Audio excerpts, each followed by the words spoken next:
One વિભાગે અલગ અલગ સીસીટીવી ફૂટેજને ચકાસી અજાણ્યા વાહનને શોધી કાઢ્યું। અમરેલીના ચક્કરગઢના પાટિયા નજીક 2 દિવસ પહેલા સિંહણ અકસ્માતનો ભોગ બની હતી। અજાણ્યા વાહન અડફેટે 5 વર્ષની સિંહણનું મોત નીપજ્યું હતું। વન વિભાગે અલગ અલગ સીસીટીવી ફૂટેજ ચકાસી અજાણ્યા વાહનને શોધી કાઢ્યું હતું।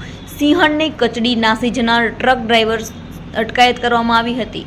રાજુ પરાડિયા નામના ડ્રાઈવરની અટકાયત કરવામાં આવી હતી। માર્ગ અકસ્માતમાં સિંહણને મોતને ઘાટ ઉતારનાર ડ્રાઈવરની અટકાયત કરી હતી। વન વિભાગ દ્વારા 2 દિવસમાં સીસીટીવી ફૂટેજને આધારે વાહન ચાલક સામે કાર્યવાહી કરી છે।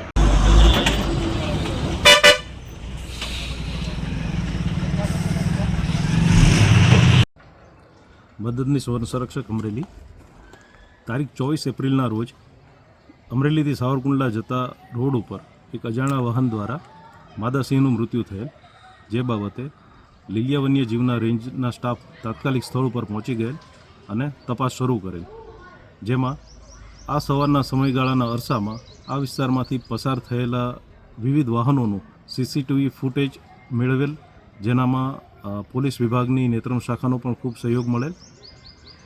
અમરેલીથી લઈને સાવરકુંડલામાં અલગ અલગ અંદાજિત 9 થી 10 સ્થળોના આ ફૂટેજ ચકાસતા ગઈકાલે સાંજે અંદાજિત 9-10 વાગ્યાના અરસામાં કુકાવાવ રોડ ઉપરથી એક શંકાસ્પદ વાહન મળી આવેલ, જેની તપાસ કરતાં એ જ વાહન દ્વારા એક્સિડન્ટ થયેલું હોય તેવું જાણવા મળેલ છે। હાલ આગળની કાયદેસરની કાર્યવાહી વાઇલ્ડલાઇફ વોર્ડન અમરેલી દ્વારા હાથ ધરવામાં આવેલ છે।